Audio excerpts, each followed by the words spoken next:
सूरज चव्हाणांना आता राजीनामा देण्याच्या सूचना करण्यात आल्यात। अजित पवारांकडून सूरज चव्हाण यांना हे निर्देश देण्यात आले।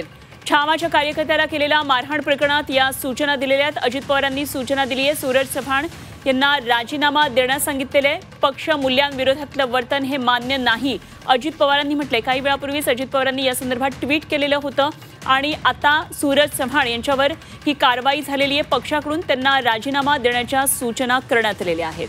सूरज चव्हाण यांच्या संदर्भातली सगळ्यात महत्त्वाची आणि मोठी बातमी आहे। सूरज चव्हाण यांनी मारहाण केलेली होती।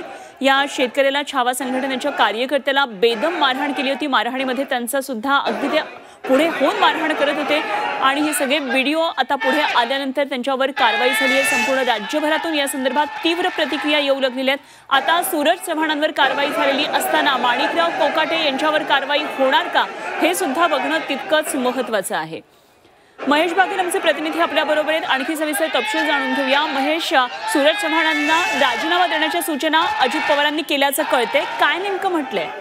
नक्कीच राष्ट्रवादीच्या पक्षाचे नेते सूरज चव्हाण यांनी छावा संघटनेच्या कार्यकर्त्याला बेदम मारहाण केल्यानंतर या संदर्भात राजकीय वर्तुळात मोठी खळबळ उडाली आहे आणि याचे पडसाद वेगवेगळ्या जिल्ह्यामध्ये पाहायला मिळालेले आहेत।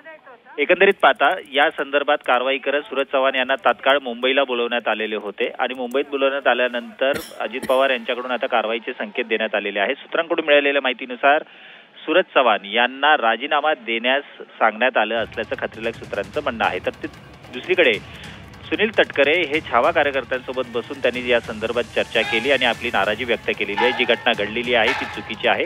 अजित पवार यांनी सुद्धा ट्विट करत या संदर्भात नाराजी व्यक्त केलेली आहे। कुठल्याही असभ्य आणि हिंसक वर्तनाला आपलं समर्थन राहणार नाही असं त्यांनी त्यांच्या ट्विटच्या माध्यमातून म्हटलेलं आहे।